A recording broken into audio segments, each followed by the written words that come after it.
Hello, Wanderers, welcome back. Today, we are going to start a new series in the channel.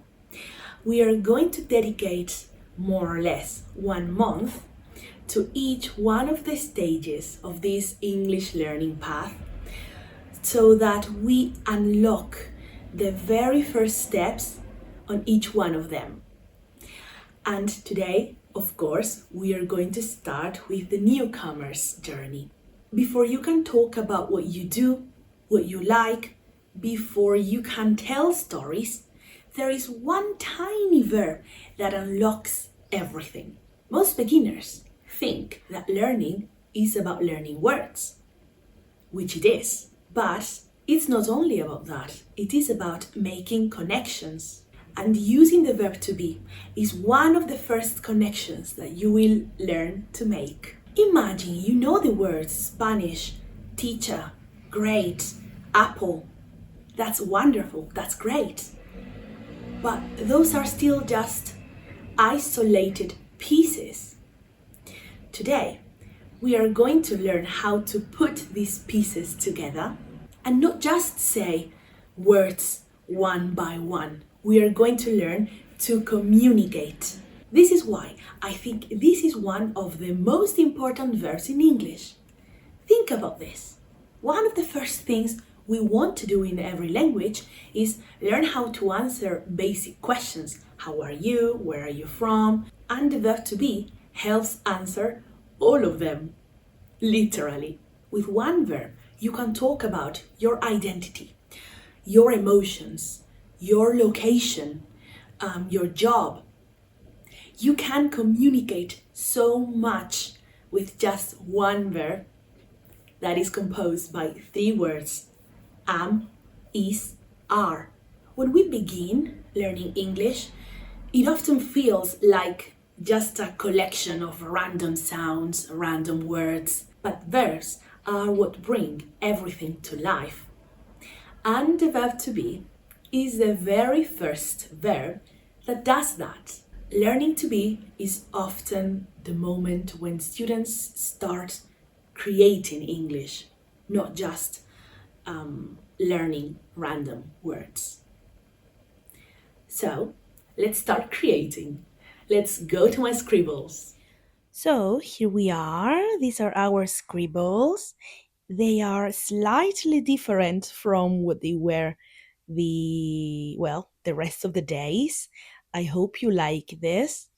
As I said at the beginning, you are going to find this PDF in the description box. You click the link and you will be able to access the PDF directly. You can download it, you can print it, and do whatever you want with it. Enjoy it. The verb to be. As we said, it is one of the most important verbs in English, if not the most. And in Spanish, for example, we translate this verb as to, which is something quite interesting.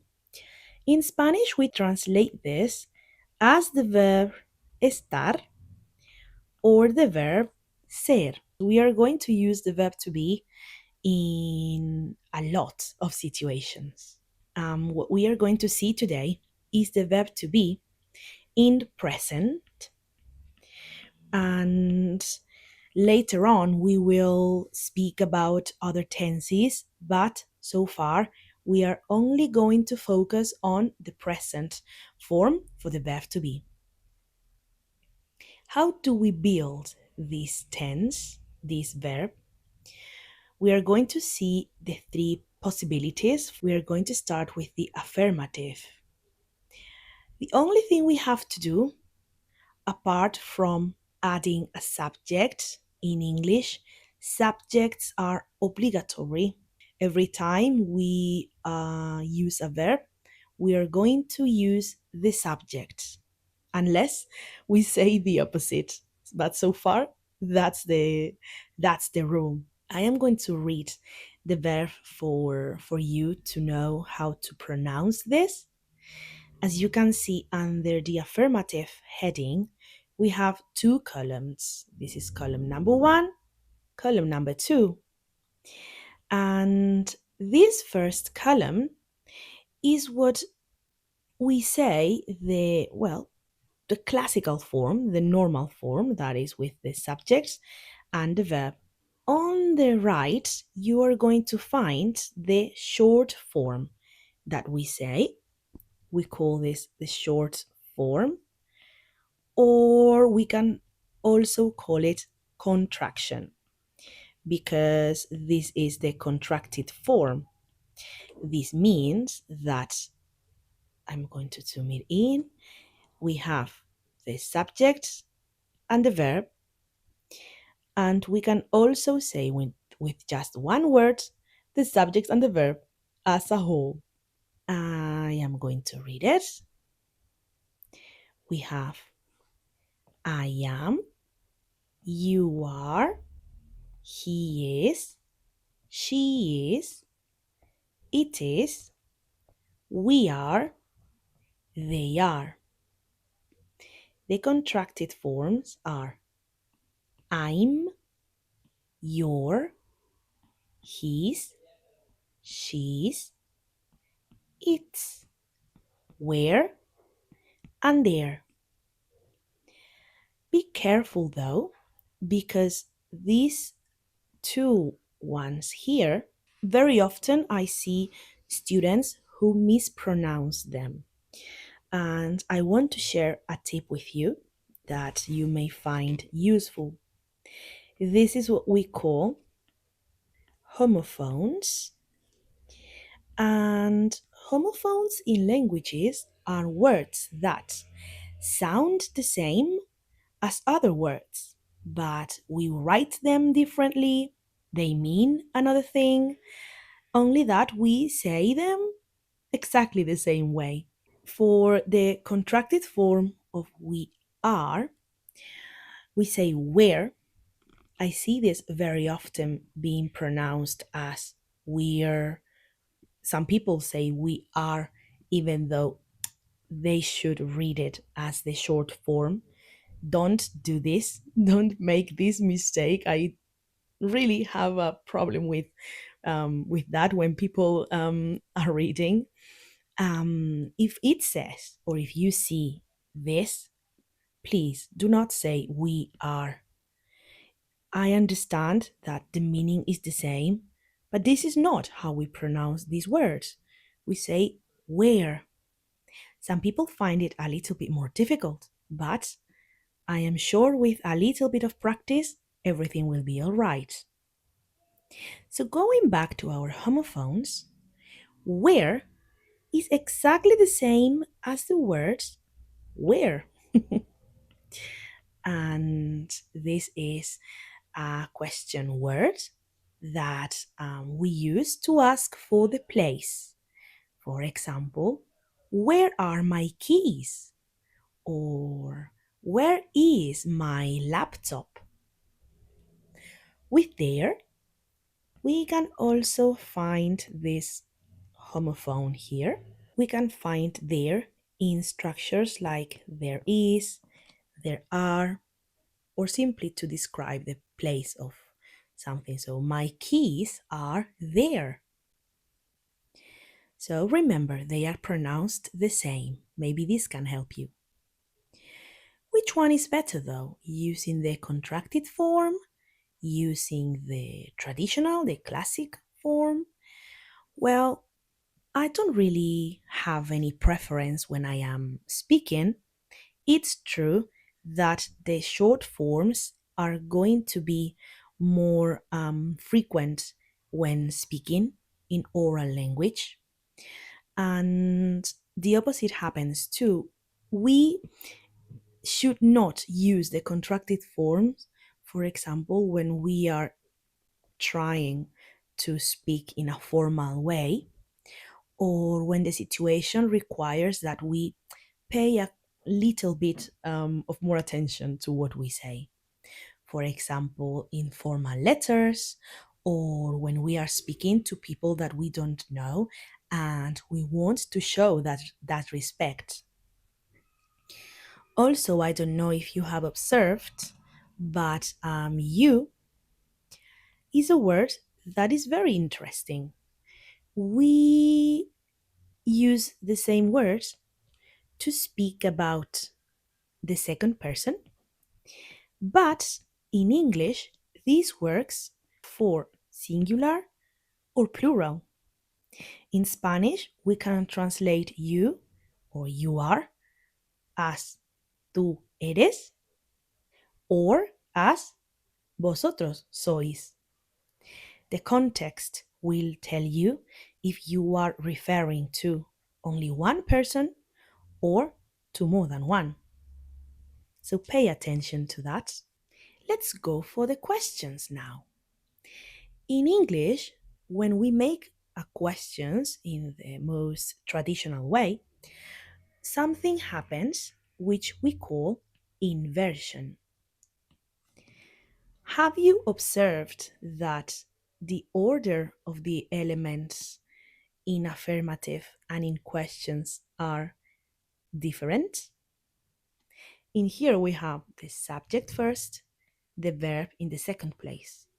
But when we ask a question, apart from the interrogation mark, we have the verb first and the subject in the second place. We need this. It is not a choice, it is not optional. We have to do this inversion every time that we ask a question in English. I am going to read them. Am I? Are you? Is he? Is she? Is it? Are we? Are they? This obviously is needed along with the intonation, of course. But well, when it comes to the negative, here I have a couple of things to say. The only thing we have to do is add the negative particle not after the verb, after what we have learned previously. So I would say, I am not, you are not, he is not, she is not, it is not, we are not, and they are not. When it comes to the short forms, we have two options. Traditionally, in the textbooks, the ones you're going to find probably um, alone in most of the cases is this one that I am showing you here that I circled. In here, the two elements that we are contracting, except for the first one, is the verb to be and the particle not.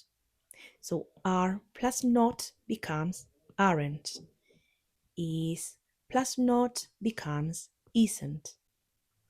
With and not, we cannot build any contractions. We cannot form any contractions. So this is why I wrote the same thing twice. This is the only contraction possible here. I'm not, you aren't, he isn't, she isn't, it isn't, we aren't, they aren't. We have them a third option here. This is another possibility.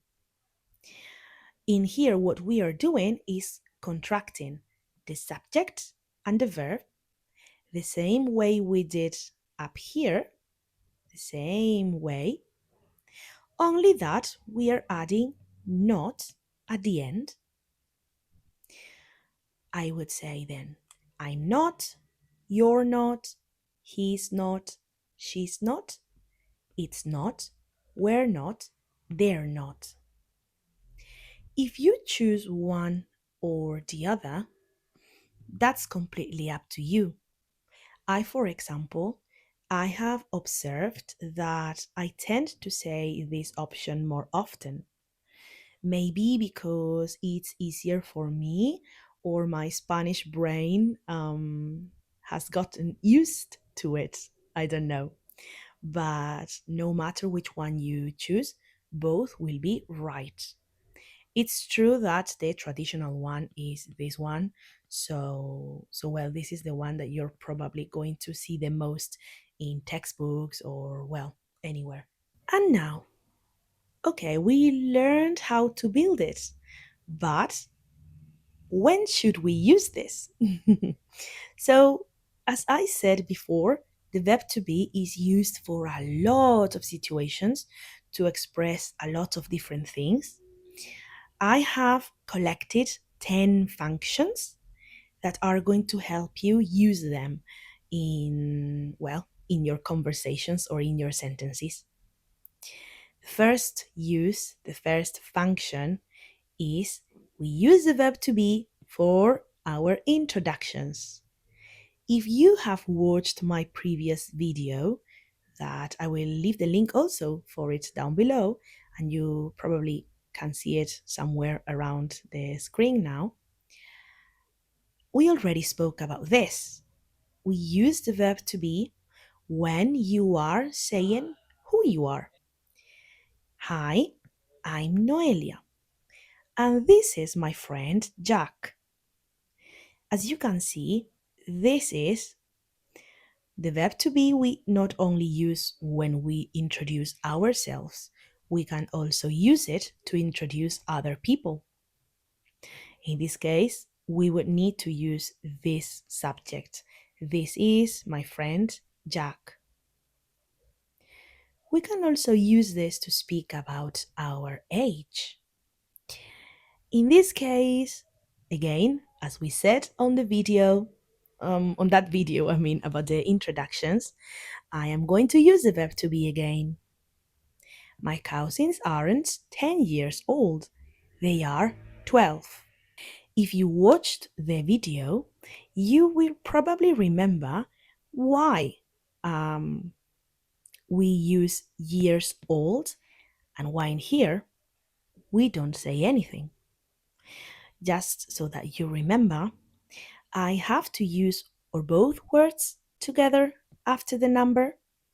My cousins aren't 10 years old. Or I use any of those, none of those. They are 12. I cannot say only years. So, well, remember that. I was observing that I made a mistake here. This is what we call in English a comma, and this should not be a comma.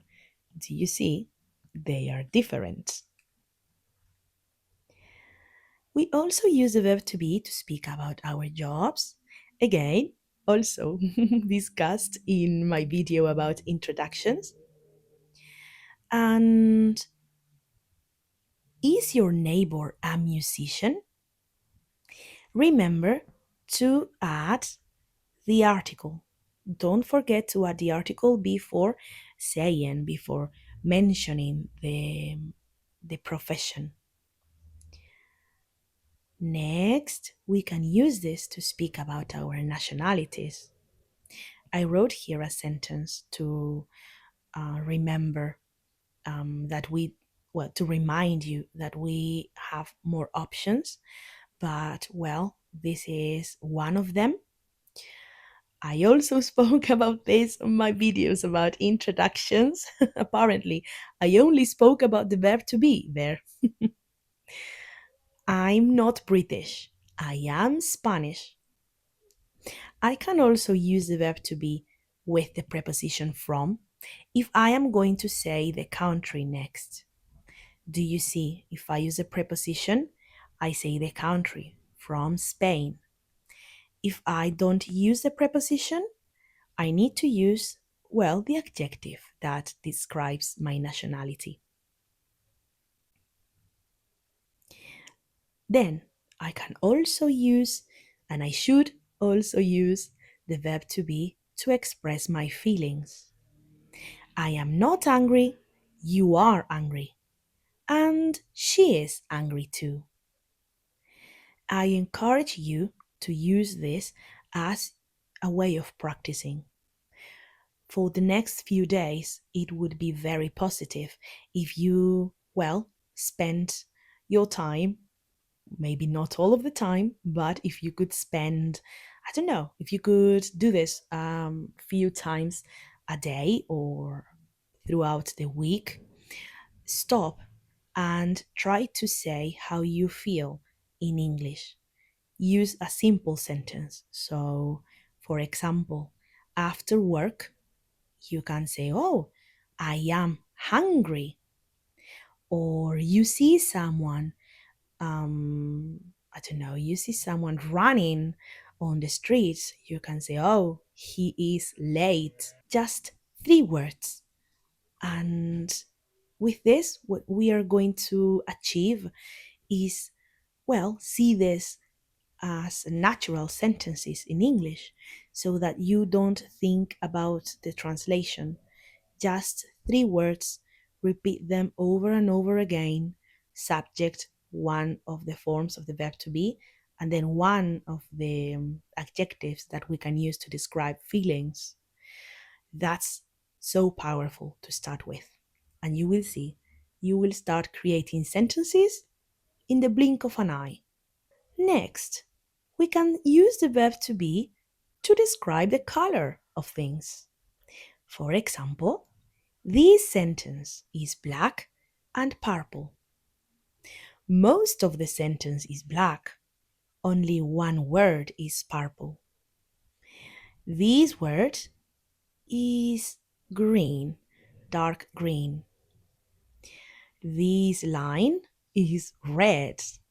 Next, we can also use it to speak about the prices, to say what things cost, how much do things cost. These shoes are only 10 euros. My dress is 20 euros. Your earrings aren't 100 euros. This is also very useful when we want to ask for the price. We can say, "How much is it?" Or, "How much are they?" if we have multiple objects. Then we can also use it to speak about the weather. In summer, most days are hot and sunny. Again, we can use the verb to be to ask for the weather. So, how is the weather today? Something I have not mentioned is that with the verb is, we can use the short forms not only with the personal pronouns that we saw previously with he, she, and it. We can use the contracted form practically every time that we have to. So, for example, I could leave this as it is. I could simply say, "How is the weather?" I can also say, "How's the weather?" Again, what changes here is that you are saying more things in less time, you are being faster, but that's the only thing that is going to change. We can also use the verb to be to ask about the time. I have this question here. This is very, very, well, not controversial, but this can scare a lot of people out. What time is it? It's 5:30. In here, as you can see, we are recycling. Is it? Probably most of the times, if not always, you're going to use the personal pronoun it when speaking about the time for the questions, but for the answers too. So keep that in mind. Lastly, we are going to use the verb to be practically any time that we need to describe something. My friend is tall and friendly, but I am short and I am shy. Well, I must admit that I am not particularly short. I am not very tall either. I am in the middle, and I am not shy either. So I don't know what I was thinking when I when I wrote this sentence. These are the 10 uses for the verb to be. We're also going to use this verb to build other tenses, but so far, get acquainted with these forms, these functions, use them, do the quest that I am about to say, and well, remember you will have this to download in the first link that you will find probably in the description box. And that's it. Before to be, you're mostly recognizing language. After to be, you're starting to produce it. I hope this was helpful and that you learned everything you had to learn about the verb to be. It's a small grammar point, but a huge milestone. Every stage of language learning has a key that unlocks the next door. And for newcomers, this key is the verb to be. The mission for you today is simple. I just want you to write down in the comments 3 things about yourself. That's it. That's everything that I want you to do. So, well, I hope that it was helpful, the lesson of today. I hope that you're able to communicate a little bit better. And well, don't forget, I am here to teach you not just in the lessons, also I am an online teacher. That is, you can book sessions with me. So if you want, all the information will be down below, as well as the scribbles, as well as the rest of information, my social media. So if you want, send me a message, send me an email, ask anything that you would like to ask. And well, I hope everything goes well this week. And well, see you in the next step of your journey.